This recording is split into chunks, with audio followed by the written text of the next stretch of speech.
आगे की कार्यवाही प्रारंभ हो रही है। कार्यवाही की प्रमाण पत्र दिया जाएगा, आप सबका फोटो खींचा जाएगा, आप लोग कैद हो जाएंगे, फोटो में पहचान में आएगी और आपको, आपने शिविर में भाग लिया, वो फोटो बाद में आपको दिया भी जाएगा। ठीक है, तो अब सबसे पहले चूंकि हमारे मध्य में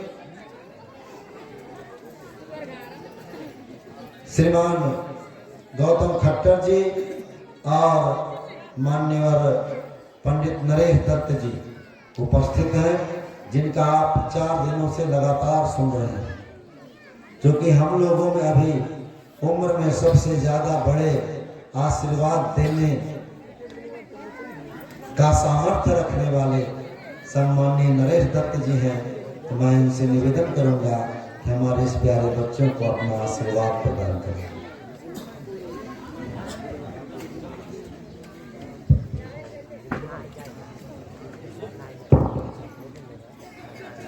उपस्थित आर्यभद्र पुरुषों, अभी आपने आर्यवीर के आर्यवीरों के प्रदर्शन को देखा, और ये केवल प्रदर्शन दिखाने के लिए नहीं होता।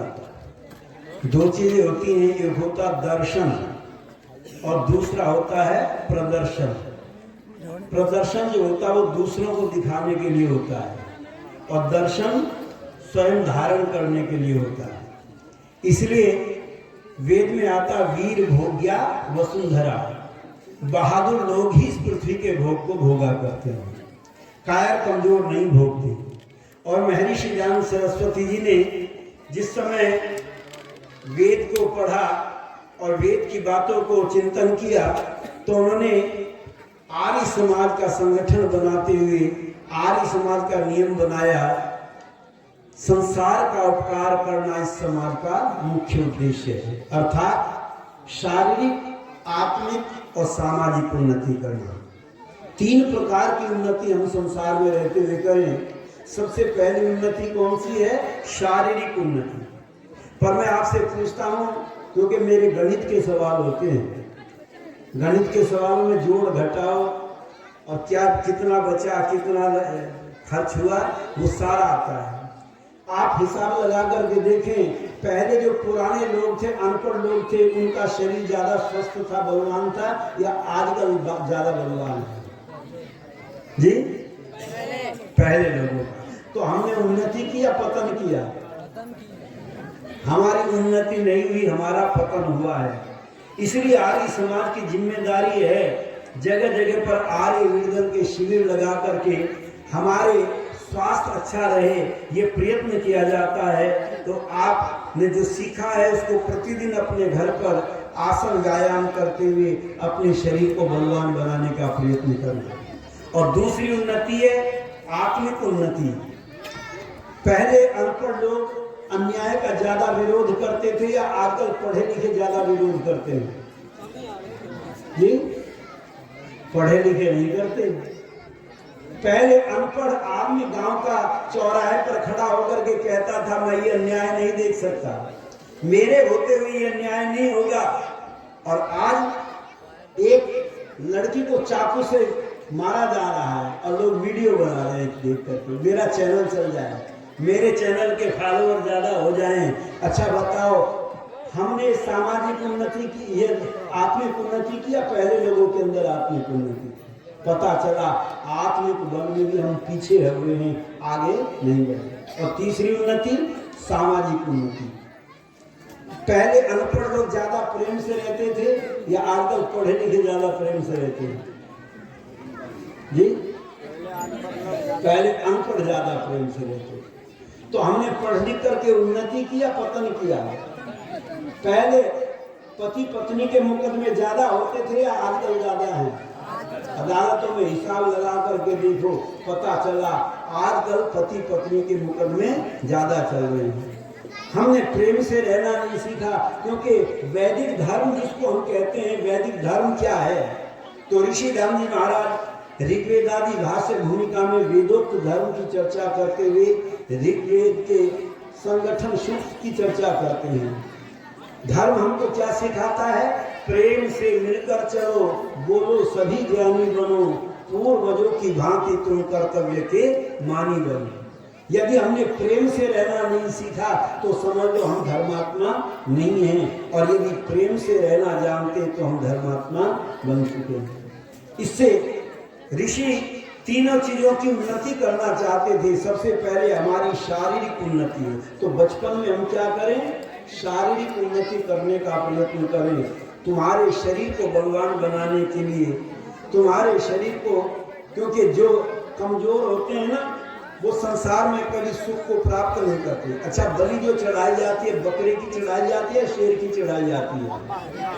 बकरे की। क्यों? क्योंकि बकरा कमजोर है। शेर की भी कोई बलि चढ़ाता है? कहते शेर तो हमारी बलि चढ़ा जाएगा, उसकी बलि कहाँ चढ़ाए? पता चलता है शेर को सर्कस में हंटर से नचाते तो हैं, पर नचाने वाला भी डरता है, कांपता है जब शेर विचार करता है। पता चलता है हम अपने जीवन में शारीरिक उन्नति करें, उसके बाद आत्मा हमारी बलवान हो। आप महाभारत को उठा करके देखें, वहाँ 3 पात्र मिलते हैं, 3 व्यक्ति मिलते हैं। एक वो थे जिनका शरीर बहुत बलवान था, भीष्म पितामह। जब उनसे पूछा, दादा ये बताओ कितने योद्धाओं के साथ में युद्ध कर सकते हो? तो कहते मैं 10,000 योद्धाओं से अकेला लड़ सकता हूँ। अब कितने बलवान थे, हिसाब लगा करके देखो।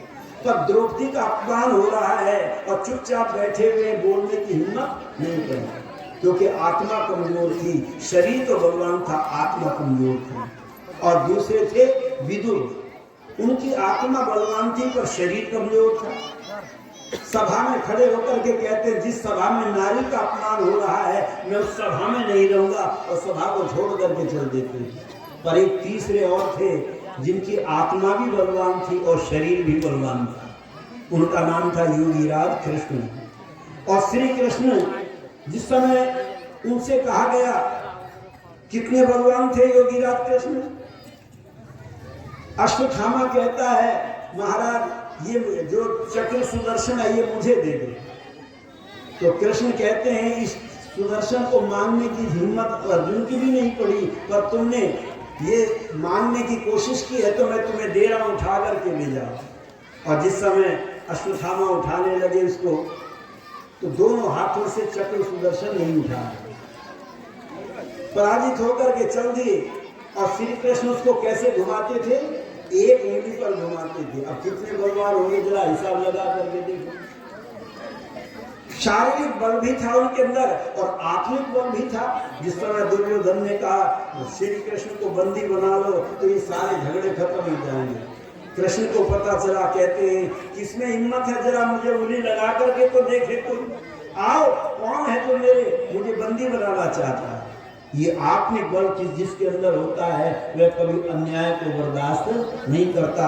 तो ऋषि कहते हैं केवल शारीरिक बल से काम नहीं चलता, तीनों बल हमारे जीवन में होने चाहिए। तुम अपने जीवन में शारीरिक बल को भी प्राप्त करो और आत्मा को भी बलवान बनाने का प्रयत्न करो। आत्मा अच्छी पुस्तकों को पढ़ने से, सत्संग करने से, सत्य को जानने से आत्मा में बल पैदा होता है और परमात्मा की उपासना करने से आत्मा में बल पैदा होता है, क्योंकि लिखा यह आत्मदा बलदा ये सर्वेश्वर उपासक। तो हम अपने जीवन में तीनों प्रकार की उन्नति करेंगे, हमारा जीवन सुखी होगा। मैं परमात्मा से प्रार्थना करता हूँ और आपसे भी निवेदन करता हूँ, आप अपने शरीर को शारीरिक बल, आत्मिक बल और सामाजिक बल के साथ में संपन्न होकर के अपने जीवन को सुखी बनाने का प्रयत्न करें। इन्हीं शब्दों के साथ आप सभी का धन्यवाद। बहुत बहुत धन्यवाद। पंडित जी का आशीर्वाद आप सबको मिला है। अब भाई गौतम खट्टर जी से निवेदन है कि वे आवे और इन बच्चों को अपना आशीष प्रदान करें।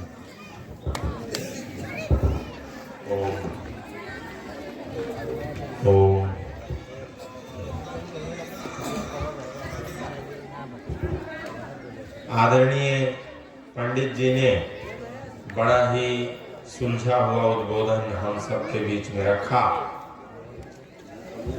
क्योंकि वर्षा भी हो रही है तो मैं बहुत अधिक समय तो आपका नहीं लूंगा, लेकिन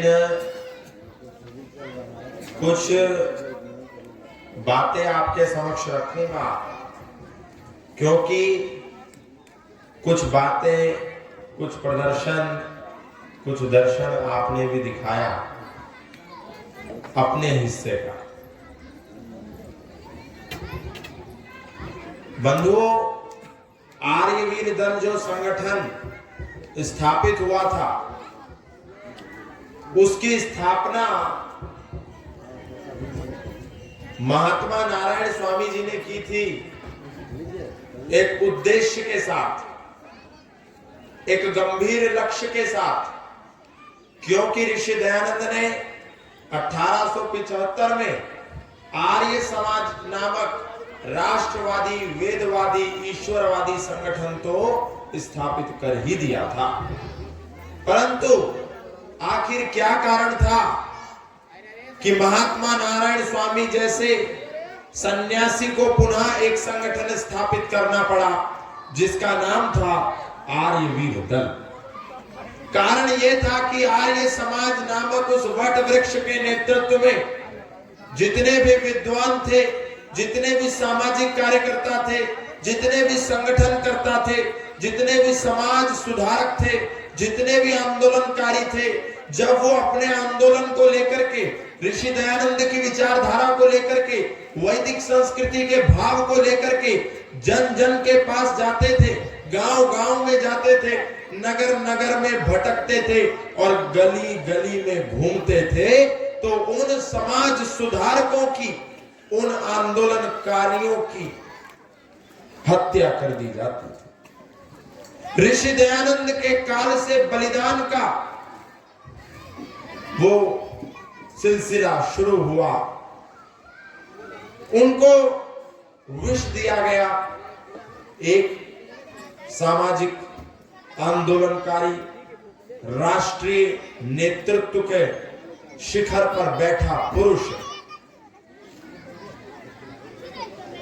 जो 100 साल से अधिक जी करके इस देश, धर्म, संस्कृति और सभ्यता की रक्षा करता, वो 59 वर्ष का होने के बाद ही इस धरती से हम लोगों को भौतिक रूप से अलविदा कह करके चला।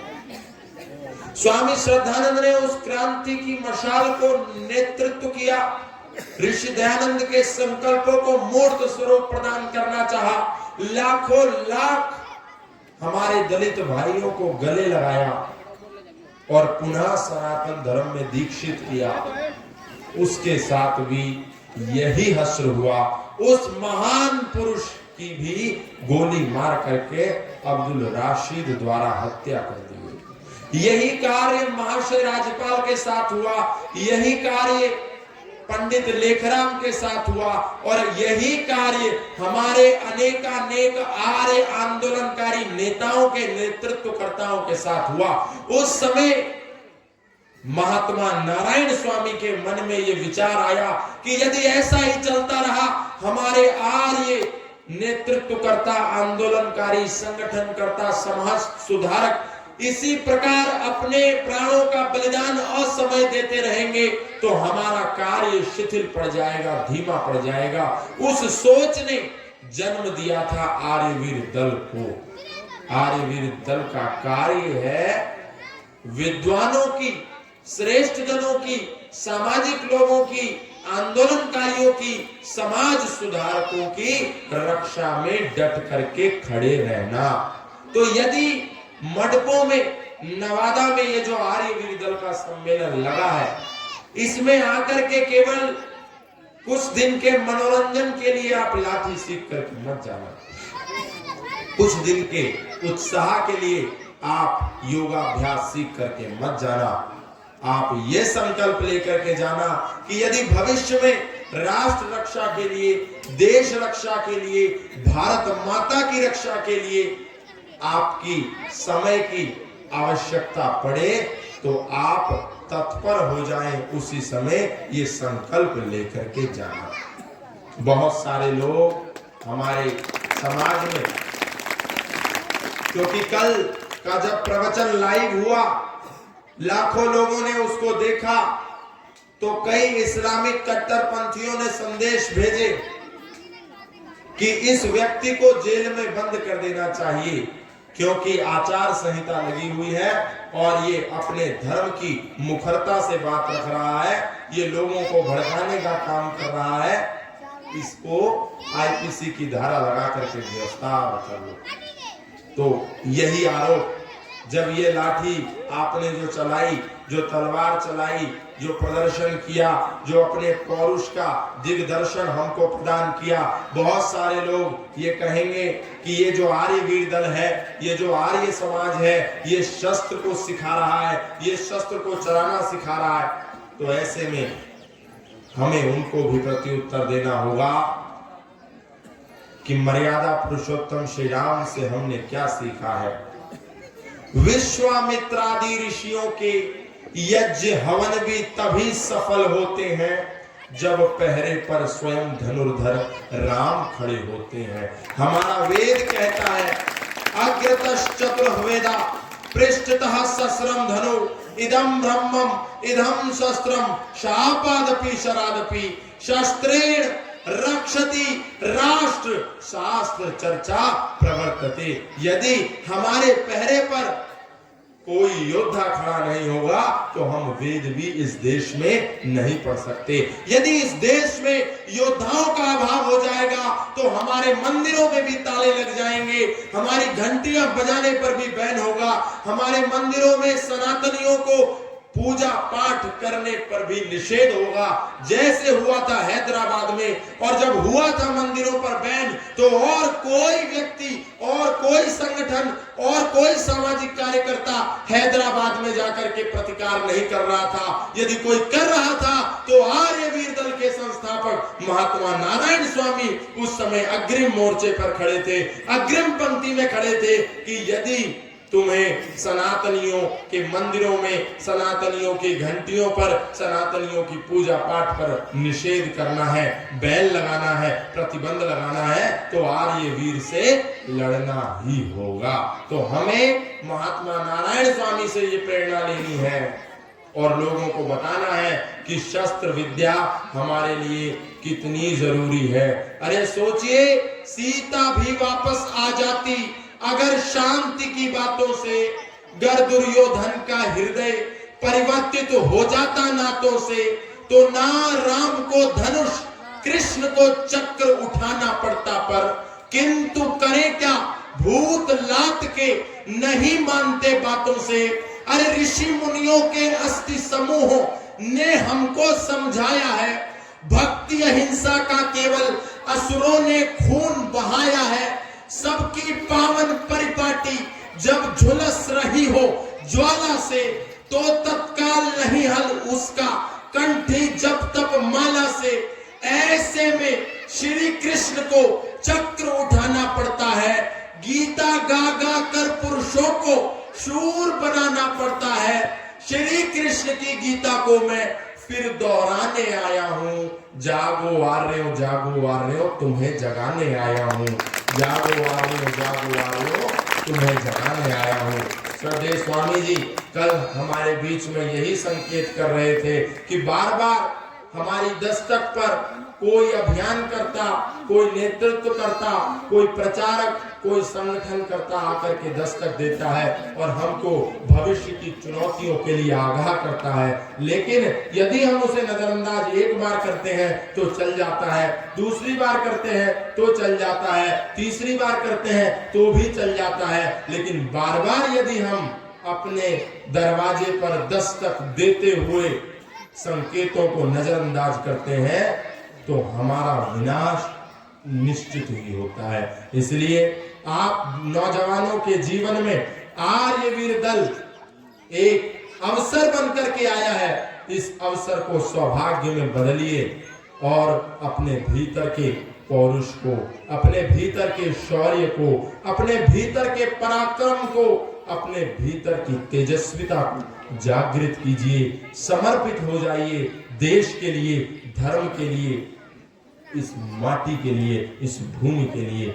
और आर्यत्व के लिए, ऋषि दयानंद के लिए, महात्मा नारायण स्वामी के उस पुरुषार्थ के लिए। इन्हीं शब्दों के साथ बहुत बहुत धन्यवाद, बहुत बहुत आभार।